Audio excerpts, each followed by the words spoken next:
Town officials are working to make the transfer station more efficient. We have details on this episode of Barnstable Today. It's Tuesday, July 26, 2016. I'm Sarah Mannel.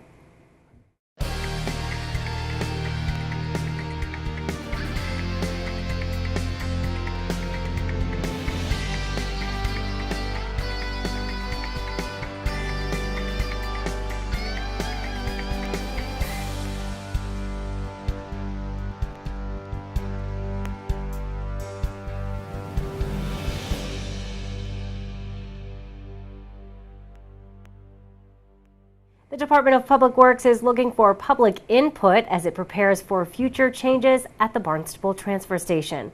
To do this, the department held a public meeting to discuss the two-year project.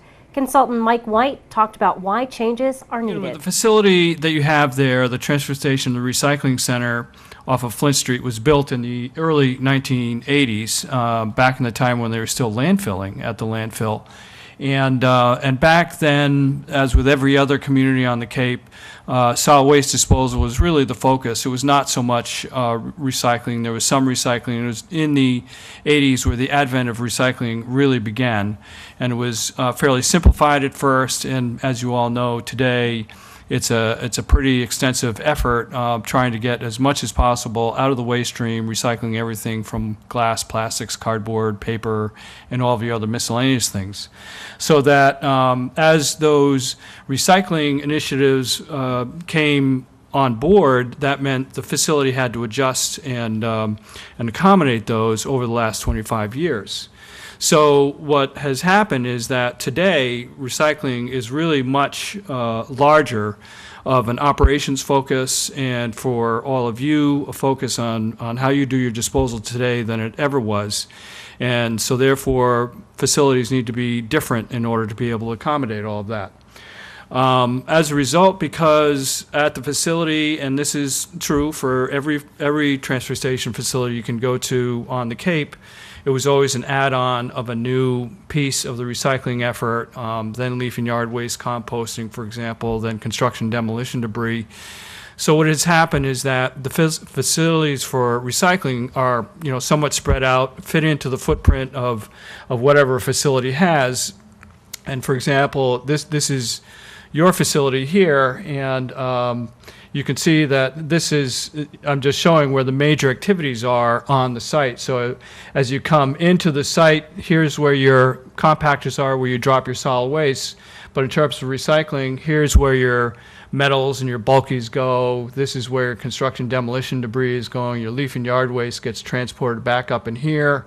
This is the main recycling area. So and then we also have some miscellaneous recyclables here along with a swap shop. So you kind of see my point that, things are kind of spread out, and it takes, time for people to go to these various places to do their drop-offs, and it also represents a real challenge from an operations perspective because it's difficult to monitor all the activities that are going on there with the limited staff that they have.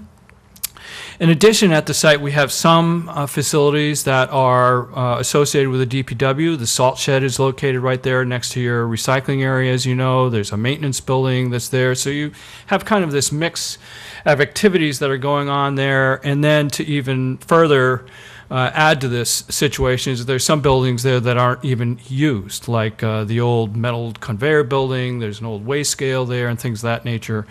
So bottom line, it's just kind of a mishmash. This is where the DPW facilities are, and here there's the salt shed. This is the abandoned building. There's an old scale there.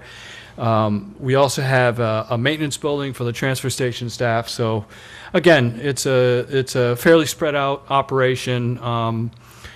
This town certainly has the luxury of room. Many towns don't have that luxury, but you do. White also discussed some of the proposed improvements at the Barnstable transfer station. This is Flint Street here, and so we would have a large area of containers similar to what you saw in Yarmouth, and for both your recycling and your solid waste drop-off. And these containers can be oriented in one of two ways. Either we put recycling all entirely on one side and solid waste or on the other, or they can be oriented so we have a couple of recycling containers and a solid waste container kind of clustered together, have 3 or 4 of those stations so you can make one stop, do all of your work there, and then move ahead. Another significant change is that the swap shop area, which in today is a small shed kind of in behind where the main recycling area is, that gets congested and needs more room. We'd have an entire area dedicated for the swap shop next to the solid waste and recycle drop-off area, so people would access it through the main access gate, come in and have a lot of room to use for the solid waste drop-off area. It would be its own area for that purpose, and then it'd exit back out the same place that you entered into.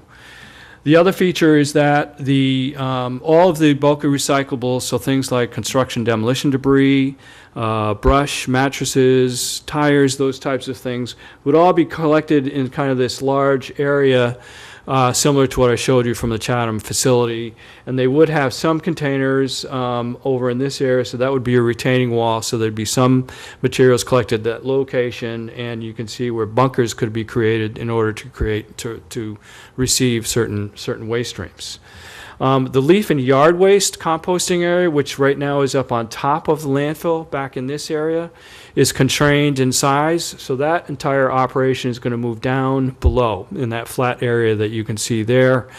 It's a much easier area to work in. Its position here causes some problems with the landfill capping system that's there, so we want to address that as well. And so those are the major areas for that we envision for your facility. In terms of how traffic would move in here, people would still come in, and there would be a new entrance a little bit further down Flint Street, so that people could come in, and it would have a longer queuing area than is there right now today. This is where your entrance is, roughly here right now. But you'd come in, there would be a gatehouse you could check into. Traffic would move counterclockwise around this area. Again, you'd have access into the swap shop area.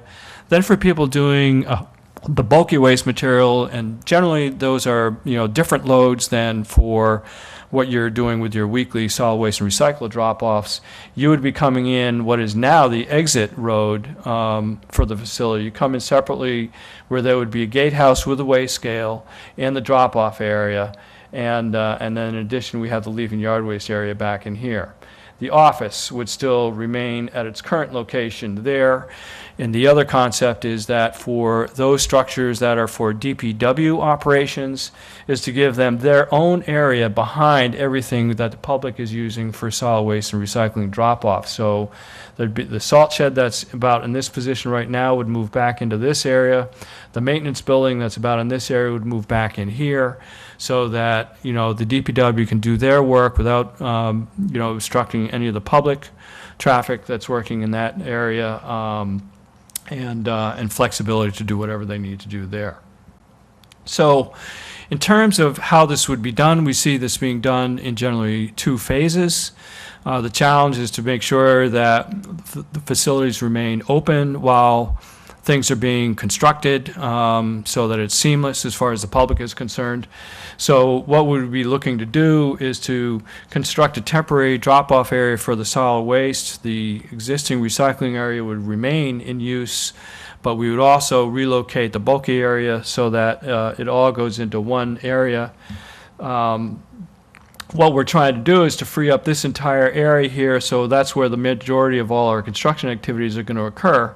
So so people would be accessing the facility in and out using what is now the exit road at the facility, coming in, checking in at a gatehouse and an interim weigh scale that's here. The second public meeting about the project will be held Tuesday, August 2nd at 6 p.m. in the Town Hall hearing room.